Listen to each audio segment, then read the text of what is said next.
Olá a todos. Neste módulo falaremos de um dos conceitos fundamentais da orientação para os objetos, o conceito de herança. A herança é um mecanismo que nos permite utilizar uma parte de código já feito e sobrepor alguns comportamentos ou alterar o modo como são feitas pequenas partes da resolução de um problema, reutilizando uma parte considerável do código já feito. Consideremos o caso de um editor gráfico, em que é preciso criar, posicionar e mover figuras geométricas, quadrados, círculos, pontos, retângulos, etc. A primeira abordagem levar-nos-ia a classes como as que podem ver, com atributos e funções repetidas. Estas repetições poderiam ser evitadas se reconhecermos que um quadrado não é mais do que um caso especial de um retângulo, em que os lados são iguais. Notem, um quadrado é um retângulo, por isso podemos simplificar. Deste modo, usamos todas as propriedades que estão definidas para o retângulo, sem repetições, e definimos a classe quadrado em poucas linhas, dizendo exatamente que um quadrado é um retângulo. A palavra-chave extend diz exatamente isso. E dizemos também que ambos os lados são iguais. No construtor, o lado do quadrado é usado para inicializar ambos os lados do retângulo, usando a palavra-chave super para chamar o construtor da classe base. Mas será que também podemos usar o mesmo raciocínio entre um círculo e um retângulo? Será que encontramos aqui também semelhanças e repetições? Obviamente, um círculo não é um retângulo, nem um retângulo é um círculo.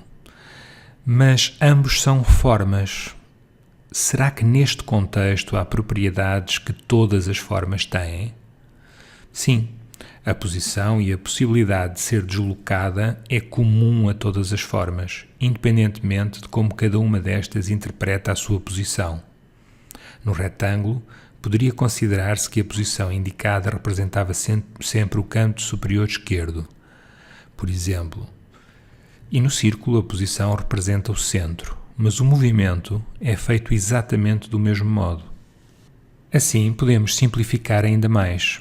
Podemos dizer que um círculo e um retângulo são formas e que têm propriedades em comum. O atributo posição, a possibilidade de se moverem, e que o quadrado é um retângulo, mas também é uma forma, por herança. Reparem que cada classe tem apenas as propriedades que a distingue das outras. O raio, no caso do círculo, os lados, no caso do retângulo, e as propriedades comuns ficam guardadas na classe base e podem ser consultadas pelas classes derivadas através dos seus inspectores, caso existam, mas não podem ser alteradas diretamente. Por exemplo, só os métodos da forma podem alterar a posição. Reparem que até mesmo para inicializar a posição é necessário usar a instrução super para chamar o construtor da classe base e passar o valor da posição à forma. Em UML, a relação de herança representa-se por uma linha com um triângulo, como na imagem.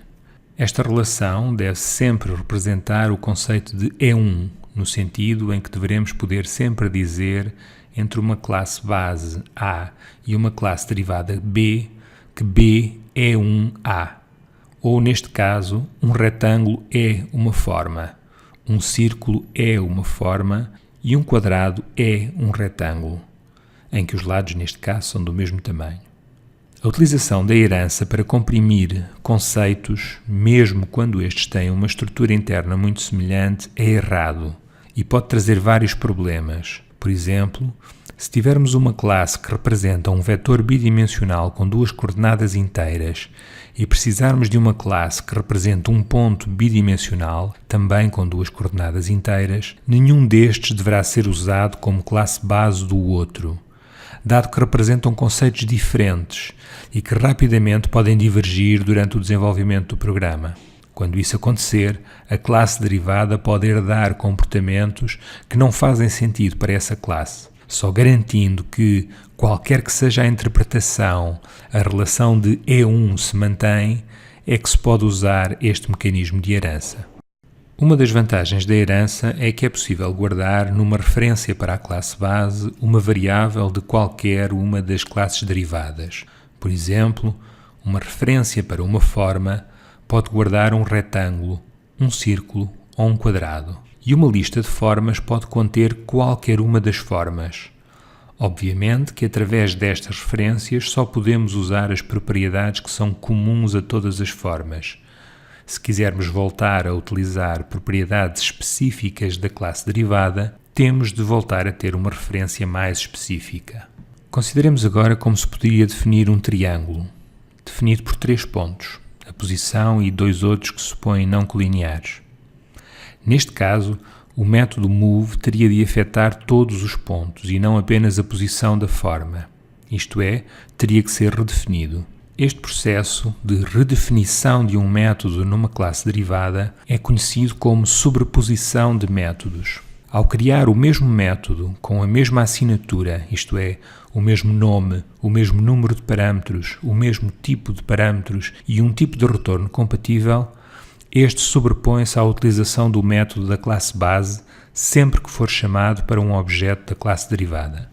Por exemplo, mesmo que f1 e f2 sejam ambas referências para formas, serão executados métodos move diferentes, quando for chamada a operação move em cada um deles. Estes mecanismos, herança, polimorfismo e sobreposição, combinados, são uma ferramenta muito importante na criação eficiente de programas robustos e de mais fácil manutenção. Vejamos mais uma possibilidade. Imaginemos que queremos definir a área de uma forma. Todas as formas têm área, mas será que faz sentido definir a área ao nível da forma? A posição apenas dá para calcular a área de uma forma qualquer? Não. A área depende do tipo de forma, embora exista para todas as formas. Podemos dizer que a área é uma propriedade de todas as formas, mas que só pode ser definida nas classes derivadas usando o modificador abstract. Uma classe que tenha um ou mais métodos abstract tem que ser ela própria abstrata, o que implica que não pode haver objetos dessa classe. O que faz sentido neste caso? Não faria sentido ter no nosso editor uma forma que não sabíamos se era um retângulo, um círculo ou um triângulo e da qual não sabíamos nada a não ser a posição. A utilização deste modificador obriga a sobrepor o método área nas classes derivadas concretas. Estas sim sabem como definir a área de uma forma, mas podemos sempre chamar o método área em qualquer forma, porque todas as formas são obrigadas a defini-lo. Neste módulo, falamos de alguns dos conceitos mais importantes da orientação para objetos: herança, polimorfismo, sobreposição de métodos e classes abstratas. Vimos como estes conceitos nos permitem reutilizar código e organizar os conceitos do nosso programa de forma a que as classes podem aproveitar conjuntos de atributos e comportamentos de classes mais gerais e especializar um conceito sobrepondo o funcionamento de alguns métodos.